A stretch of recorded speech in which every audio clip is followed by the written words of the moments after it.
Floor. I'm here with Jeffrey Brown. Jeffrey, thank you so much for joining us here today. My pleasure, Janine. Well, you're doing some really interesting things. I'd love to hear more about the book that you're looking at and turning into a movie and your background. Okay, well, I'm a film director, and I actually, for my first dialogue film, I won an Oscar, and I've won 2 Emmys for television work that I've done. And the last 10 years I've been doing commercials. I've done about 200 commercials.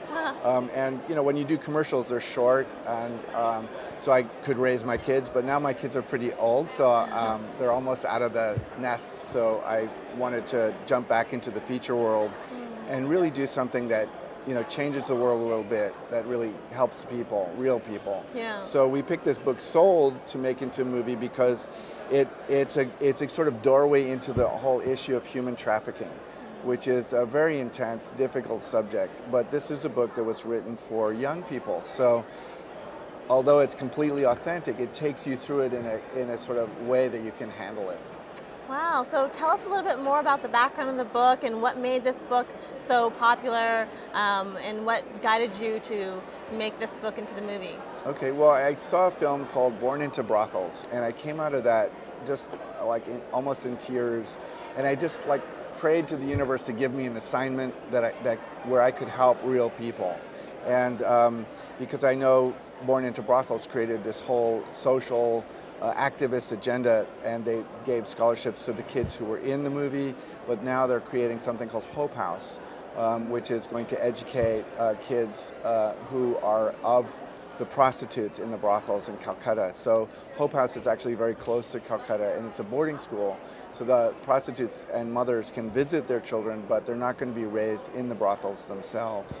And I just was really inspired by that, and also Salam Bombay also has an NGO that supports the work with kids, street kids, educating them, teaching them art and reading, and you know, really a powerful social change NGO that supports thousands of kids. So what we want to do with this is create global awareness, but also raise funds for the real heroes, who are the women who rescue these kids and work with them, rehabilitate them, educate them, and vocationally train them. So Emma Thompson is our executive producer, and she's very engaged in this issue. She's the chairwoman of the Helen Bamber Foundation in London, and she actually does yoga with women who've been trafficked in Europe in her own house every single week. Wow. So she really knows the issue firsthand. She's really passionate about it. Nandita Das, as you know, is a passionate feminist also.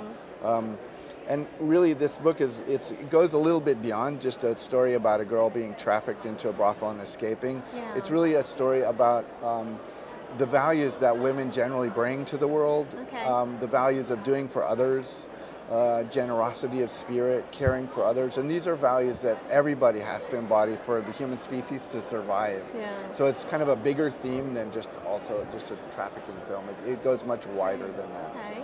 Now, lastly, and to close up for the people in the audience, what would you recommend to entrepreneurs out there when thinking about the stuff you're working on? Well, I think, you know, in this internet world, there are entrepreneurs, and if they're successful, they become extremely successful very, very quickly. And there's such a brain trust in this world of entrepreneurship, and there's such an ability to communicate messages to thousands and millions of people.